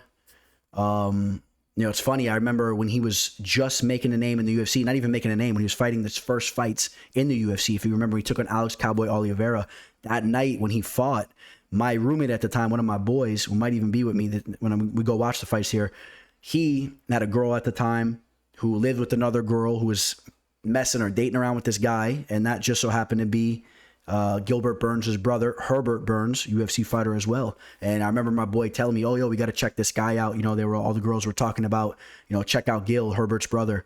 He's the real deal. And I mean, they were right. Gil is the real deal. He's made out already a phenomenal UFC career. He's already accomplished that.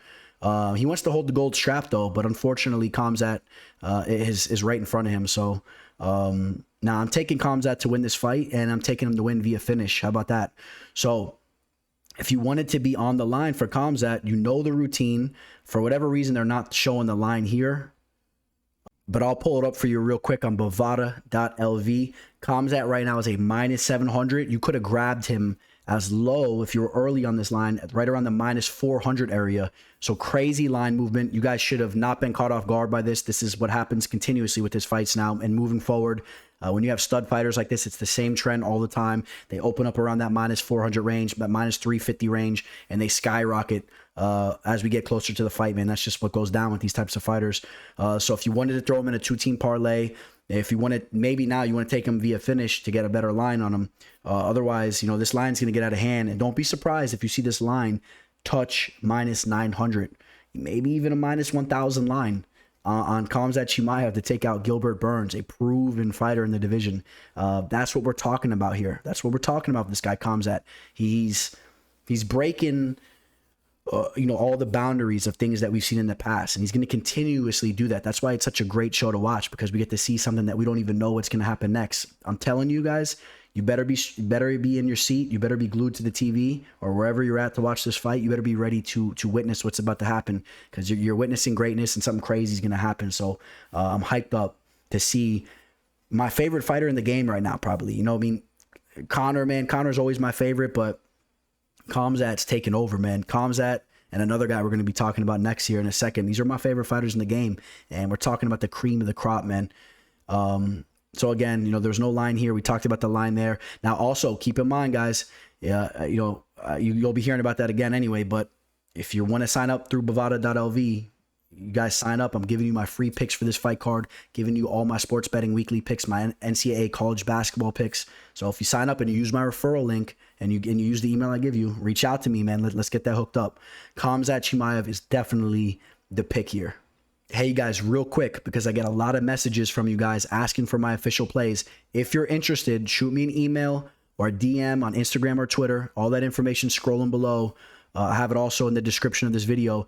If you want to know the pricing for my official picks, reach out to me. I'll let you know what they are. I'm always willing to work with you guys. This is the fight card you want to get on. I already have an 8-unit max play locked in, and I'm working on a bunch of other stuff for this fight card. I'm looking to lock in probably 4 official plays for this card. I'm going to have a major amount of units.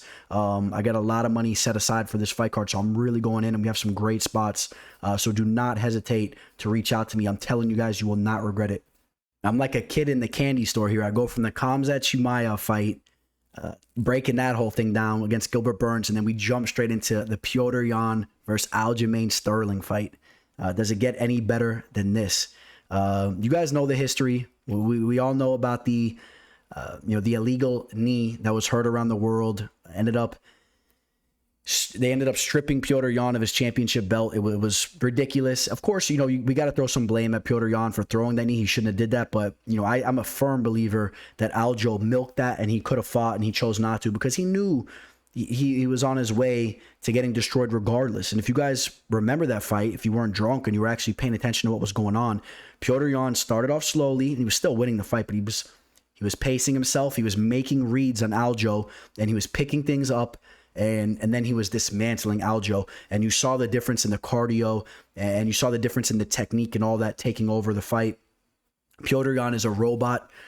This guy is such a fun fighter to watch. He does everything perfectly. He's so well-rounded. His wrestling is phenomenal. His striking is phenomenal. The Muay Thai, putting in work over at Tiger Muay Thai.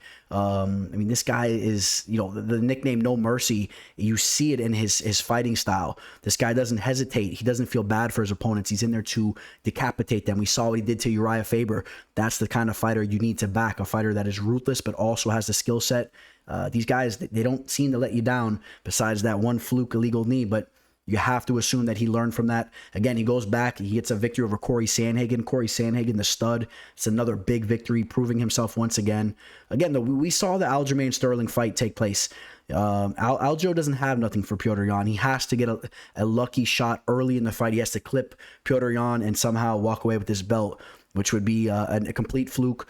It's the fight game, though. Anything could happen, but Petr Yan has a granite chin. Aljo's talking about this and that. He's done all these new things, and you're going to see a different version of him, and he's so mentally strong. I respect that. But at the end of the day, you still got to go face Petr Yan, and that's why I always message him under his IG. I say, going into the fights with Petr Yan, I let him know I feel bad for him, and I feel his pain, and it's as tough as you are. It's just not a...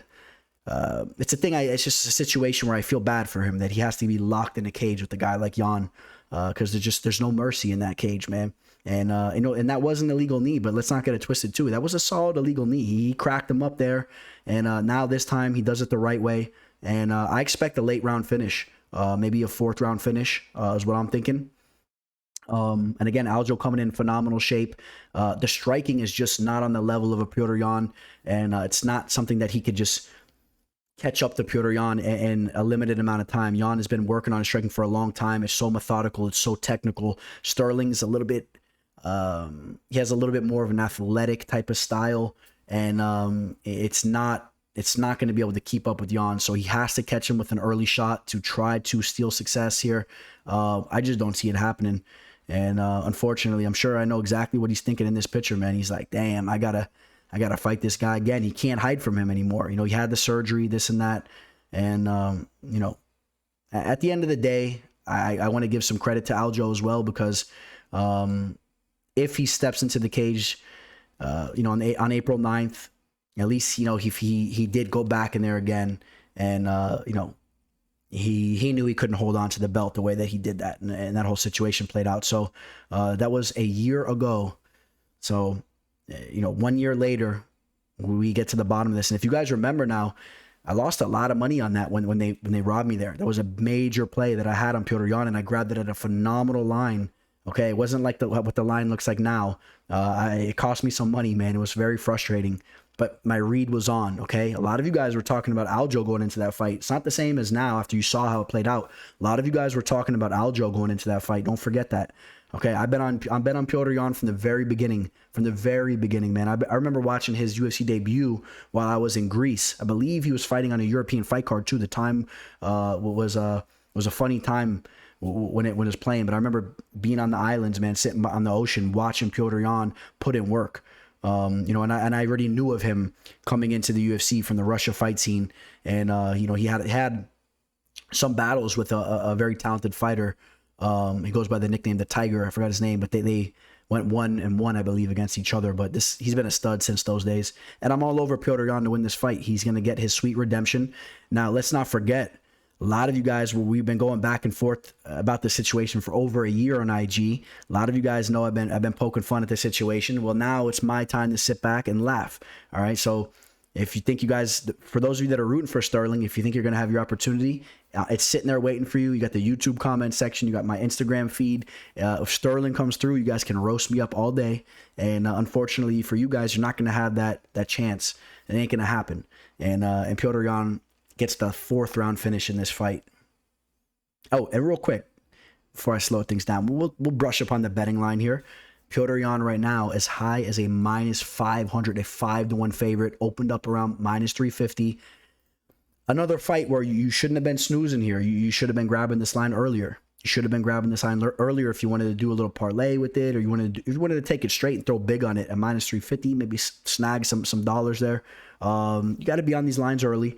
You know, now it's up there. That's a high line, 5-1, but I still think he gets it done. So if you want to get frisky and do something with it, you know, better late than never, maybe.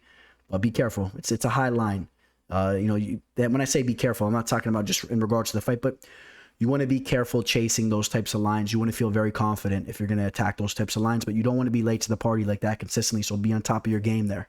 So after all that madness, we still have a main event championship fight, the featherweight championship of the world on the line, with the Korean zombie throwing down against Alexander, the great Volkanovski. I mean, this is an awesome fight. It's in my opinion, it's shadowed a little bit with the 2 fights that were before it, because I'm a little bit more excited for those 2 fights, but this is still an amazing fight, and I'm going to get up for this fight. Volkanovski, one of my favorite fighters in the game. He's a funny personality. He's a cool dude, a very complete fighter. It's a pleasure to watch him perform. The Korean zombie, a guy I've been watching since the WEC days, a guy that I never thought would raise his game to the level that he has. I thought really he was more of a fan-friendly type of fighter, a guy that went out there and brawled out. Remember the fights with Leonard Garcia, a guy that just went out there and put on a show. And I was a little bit off on him because I really think that his game has really elevated throughout the years, especially after he went out and did his military service and came back. I mean, he's put out some phenomenal performances. If you guys forgot, we could run through those here for a second. I mean, he's a dangerous striker. You know, first and foremost, let's talk about the fact, yeah, he did lose that Yair Rodriguez fight, but he was on his way to winning that fight and was outstriking Yair before getting caught with that stupid elbow, man, at the last second.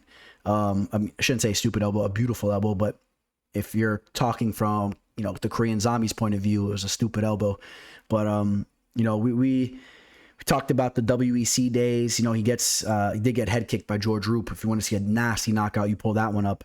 But then he starts doing his thing. Victory over Dustin Poirier, pulled off the Darce choke, if you guys forgot about that. Lost to Jose Aldo. That was a championship belt, championship fight. I had the plate of chicken wings just arriving as that fight was starting up. It was a young buck, and I had the beer nice and cold, and we were at Buffalo Wild Wings. The screen was nice and big. And if you remember, I think he dislocated his shoulder or cracked his rib or something like that. It was kind of gruesome, but Aldo prevailed once again. Then he takes all that time off from 2013 all the way to 2017, does his military service, comes back, knocks out Dennis Bermudez. We talked about that Yair Rodriguez fight. He was looking phenomenal. Knocks out Renato Moicano. Knocks out Frankie Edgar. He lost to Brian Ortega there. Ortega looked to be a little bit revolutionized in that fight. Looked very good. Bounced back with the victory over Dan Ige. So the point I'm making, man, is the Korean zombie is a dangerous fighter. A lot of you guys have been talking about how Volkanovski is going to go in there and just outclass the Korean zombie. I don't really necessarily know if that's the case here. I think there's some question marks. Let's not forget that Volkanovski probably should have lost that fight to Max Holloway. That was just, a year and 8 months ago. Now Max Holloway is a phenomenal striker, but still the Korean zombie can throw down on the feet. Now Volkanovski bounced back with a phenomenal performance over Brian Ortega. If you're doing MMA math, you're saying Volkanovski handled Ortega in a massive way, and then Ortega handled the Korean zombie. but that's not how the fight game works, and you guys know that. The Korean Zombie's only one big shot away from dropping or hurting anybody. He's live in this spot.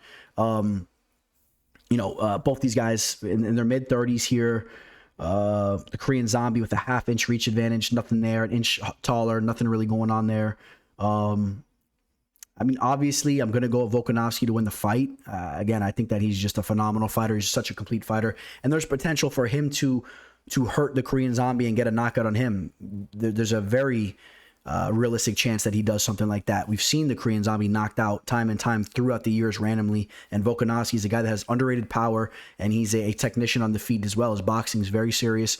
In the grappling department, he's as ready to go as anybody. He's just a complete well-tuned machine, and I gotta go with Volkanovski. But I'll tell you what, I don't think that the Volkanovski line is where it should be. First and foremost, almost up to that minus 800 line on some books. I think that fight is more dangerous than the Petr Yan fight.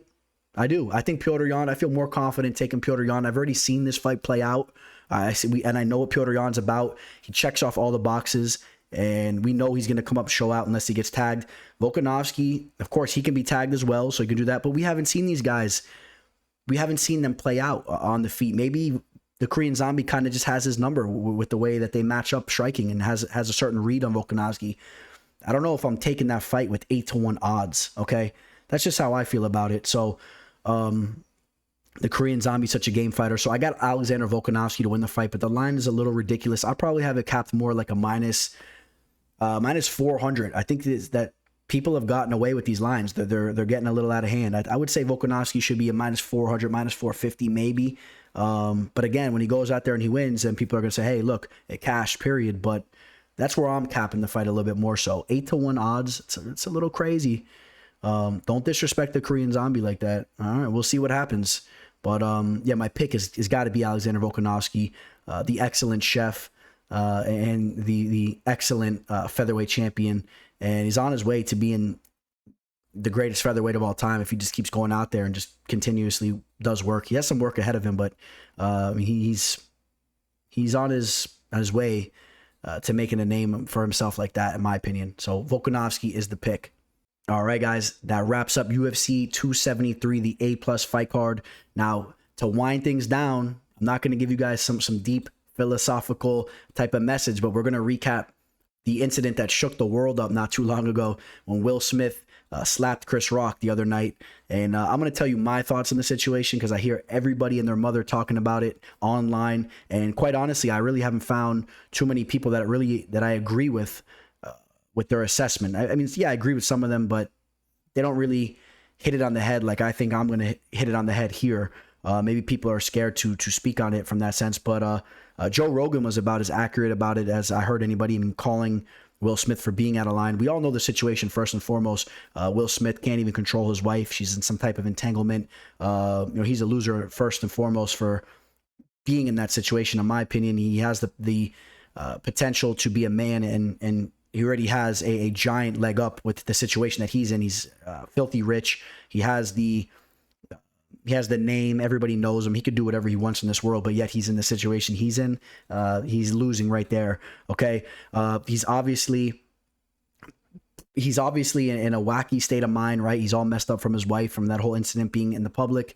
And he chose this specific time to try to show that he's a tough guy, to try to win over his wife. And he attacked, a phenomenal comedian, a legendary comedian who just said a basic joke, and it was about his wife, but in the setting that it was in at the Oscars, and he flips out about this. It was as awkward as I've ever seen anything on live TV like that. And I didn't see it live, of course, because I wouldn't be watching the Oscars like that, but I saw the replay.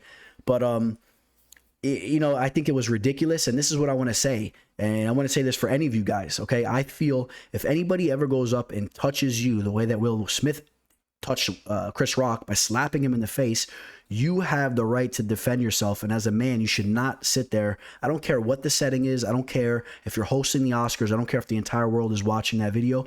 It's first off, I've heard people say, "Oh, well, he was hosting the Oscars, and it's a lot of money and this and that." Chris Rock is a millionaire as well. Your self-esteem and who you are as a person weighs so much more than any extra amount of money, especially when you're filthy rich like that.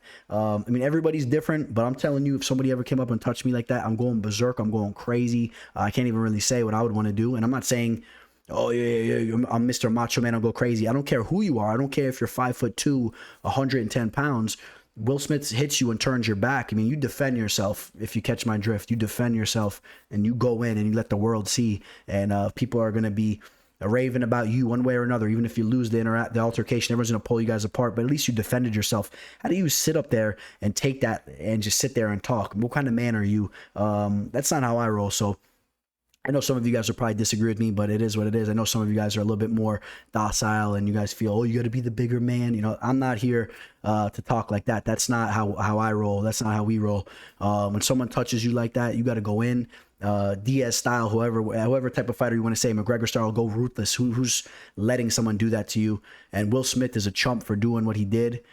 He knew that Chris Rock couldn't really do nothing back to him. That's why he did it. I would have loved to seen him do that to a comedian like Joe Rogan. He would never step up there. And remember, Will Smith was sitting there laughing at the joke until his wife was giving him a look, right, to do something. I think you guys know what his punishment was going to be if he didn't step up. So Will Smith loses all respect.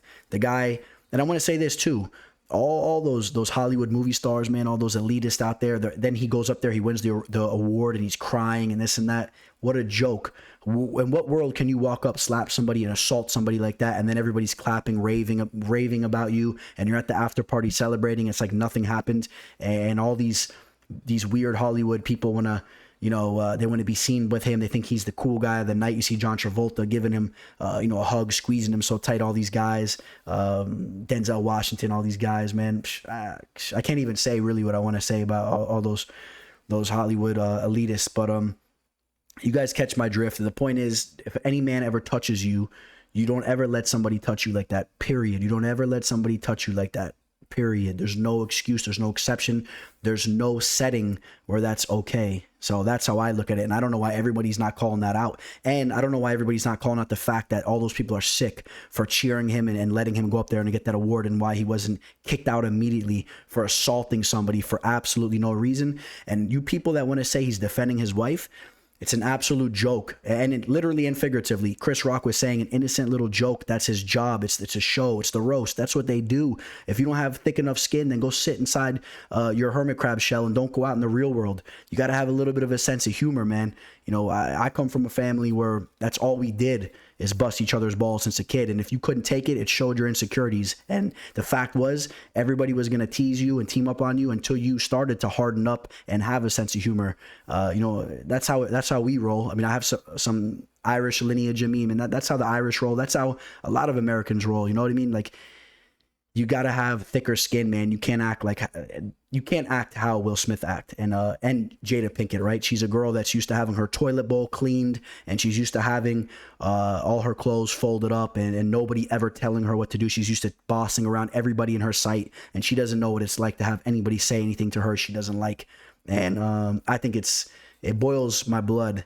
And maybe one day I'll have a channel, the uncensored version. I could put it up somewhere else where you guys can really start to hear my real thoughts on these types of situations. But that's how I'm gonna close out this amazing fight card. So you guys comment below, tell me what you agreed and what you disagreed with me on this video. Please like it.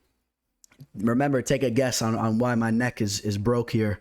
If you guys realize that my neck's been a little tweaked and I'm kind of on a weird angle, man, it's killing me. But I appreciate all you guys. This is going to be the last video that I ever record here at the Penny Bar, man. This is the end of the Penny Bar over here. And I look forward to bigger and better things moving forward. Wait till you guys see the new studio coming up on the horizon. Reach out to me on IG. I'd love to stay in contact with all you guys. And on that note, the last time, man, we're signing out here at the Penny Bar. Signing out, the Teller. Welcome to the show. This is the MMA fortune teller. Yeah.